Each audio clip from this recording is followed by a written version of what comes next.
Capital punishment in Australia has long been outlawed following the execution of Ronald Ryan way back in 1967. However, in the United States, capital punishment in many states still exists as prisoners wait on death row to meet their fate through lethal injection. But the Informer's US correspondent, Katie Dixon, says lethal injection might be one thing, but the state-sanctioned killings via lethal gas, the electric chair, and even the firing squad still remain as options for lawmakers. Well, the US never ceases to amaze, Katie, and I'm sure this story continues to create controversy over there. Have the states looked at abolishing capital punishment altogether, or would that even be a consideration?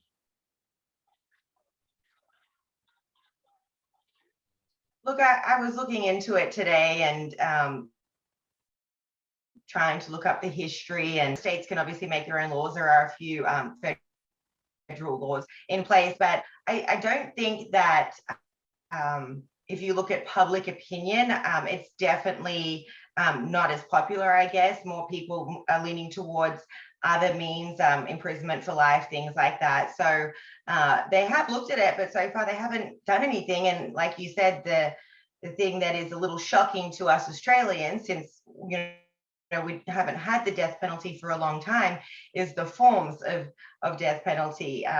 It was recently in the news in the last few years, like, hold on, is this still happening? And when you dig deep, there are a lot of, regulations and things like that. But in some states, essentially, an inmate who is on death row, they can choose how they want to go. I don't suppose old age is one of those options they offer. No, it's not. However, I'm sure many have died in prison awaiting that, death sentence there. A lot of the times these things are dragged out, and that is probably more the debate here in America. It's not so much abolishing the death penalty, it's the cost of it and how much it's costing taxpayers. And that's why more people are leaning towards other forms of punishment as opposed to the death penalty. It's a real dichotomy in the States, isn't it? With such a fervent and large right to life, where every life is sacred, and the anti-abortion movement, and yet the state-sanctioned killings coexist, and usually on the conservative side of the population.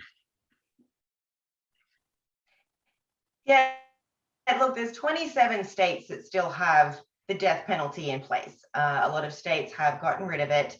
And of those 27 states, a lot of them are lethal injection only. There was for a few years that any, scheduled execution was stopped in recent years because it was hard to get the injection. It was hard to get the medicine. I'm not sure why all that went down and what happened there, but it actually became hard to be able to do that, and then it resumed again. But I think it's just technology's come a long way, and it's interesting again to me, being an Australian and not raised knowing about the death sentence, is that technology has come a long way, and these appeals for those on death row are taking years and years.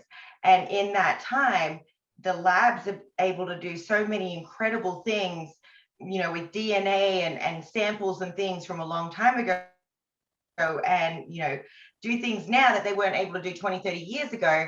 And I think if an inmate is claiming their innocence, that's where this debate comes into it, I guess, of, well, we need to appeal it, we need to look at this evidence, we need to look at this evidence. And I think that's why we're seeing more death row inmates not being executed, because it's being appealed and appealed. Now, you mentioned that it had become hard to get some of the pharmaceuticals used in the lethal injection.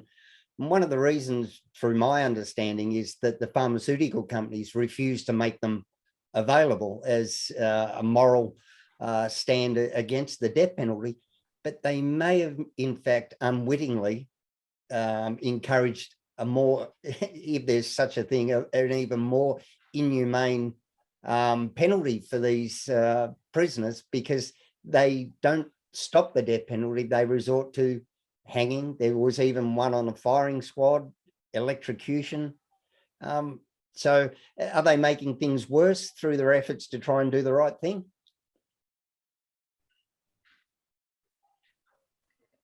Yeah, and I think that's why we saw some states change regulations on executions, and having that option. Lethal gas is another option. There is a prison in Texas down where my mother lives, and we've driven by there a few times, and she says that corner right there of that prison is where the electric chair is. And it's very weird, once again, with the guns that we talked about last week and the abortion laws and things like that. I think that we were raised so differently in Australia with different laws, or we abolished certain laws such a long time ago that it's foreign to us now, whereas it is just what Americans know, because they know no different.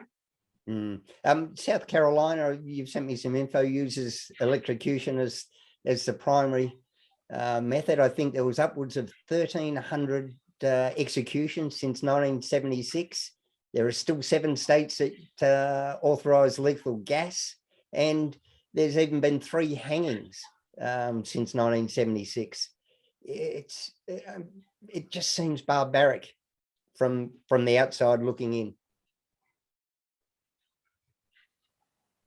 I think definitely the hangings, it just blows your mind. And you think about it, 1976 really wasn't that long ago. We're not talking about 1930s, 1976. Lethal injection is obviously the most used way with these executions, but it's interesting that they have the death penalty over here, because the debate isn't so much whether we should have the death penalty or not. I think people are indifferent when it comes to that. If they did such a horrible, horrendous crime that they're on death row, but it's the cost. I mean, in Texas alone, it costs upwards of $2.3 million to execute, or essentially put someone on death row, and that cost starts from the time they go to court, and they go through all of the court proceedings, and then of course there's the appeal, then there's the keeping them in the prison. It actually costs more to keep a death row inmate in prison. They have to be in their own cell, they have to have more guards, things like that. It is essentially, the argument in Texas is it is cheaper to just sentence these inmates to life in prison, and it costs significantly less, which is about $700,000 is what it costs life in prison for an inmate in Texas, compared to $2.3 million to execute them. And that's really the question, I think. Not so much about whether we should or shouldn't have the death penalty over here. It's why are we spending all this money when it's obviously cheaper just to lock them up and keep them in jail for life. And it's also only been since 2005 that the Supreme Court overturned executing people whose crimes were committed as juveniles.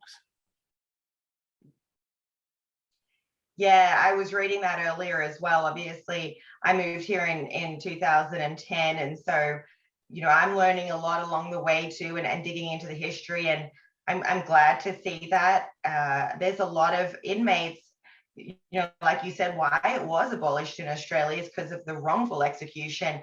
There has been, inmates on death row over here that were released because of new evidence that has come forward. Just today, we've seen a Texas inmate. He was scheduled to be executed this morning here in Texas. He did murder somebody. He kidnapped them, raped them, murdered them. It was very horrific.